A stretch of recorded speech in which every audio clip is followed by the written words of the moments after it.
Hello, bravs. We're back with more Napoleon and ghosts. It's been said that Napoleon was followed by a little red man, little whatever he was called, little red man of destiny, which, as this article states, and I thought as soon as I heard it that it sounds a lot like the Nain Rouge, which was a little dwarf who followed Cadillac, the founder of Detroit, and foretold its likewise demise as a leader and his fortunes falling as they did in the case of Bonaparte. Cadillac ended up in prison, as did Napoleon. So one wonders, Cadillac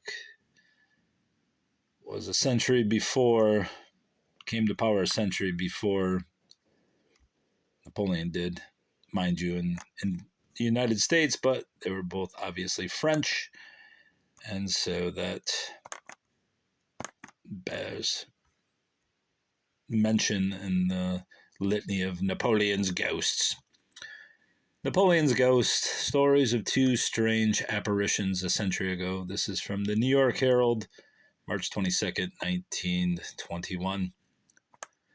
From the National Review, two curious ghost stories connected with Napoleon's death a century ago at St. Helena are told. The first was the emperor's vision of his dead wife, Josephine. Some days before his own death, he told Montholon, who was one of his suite, "I have just seen my dear Josephine, but she would not embrace me. She tore herself away when I tried to take her in my arms. She sat over there, where I thought I saw her yesterday. She has not changed, always the same, always entirely devoted to me. She told me that we were about to meet once more, never to part again. It was noted that her name was the last word he uttered when he died." The second, which is even stranger, is an account of a person closely resembling Napoleon in appearance and gesture who visited Napoleon's mother in Rome about the very hour of the day when he died in St. Helena. The stranger spoke of Napoleon to her as if he had just quitted him, and added, "At this moment he is delivered from his sufferings. He is happy." Napoleon's mother at once spoke to those about her of this visitor, who was seen by 3 other persons in her palace, and search was made in Rome for anyone resembling him, without result. She herself was convinced that it was the wraith of Napoleon.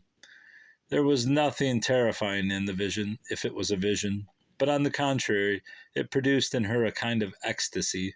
She declared that the mysterious person was like Napoleon in voice, figure, and speech.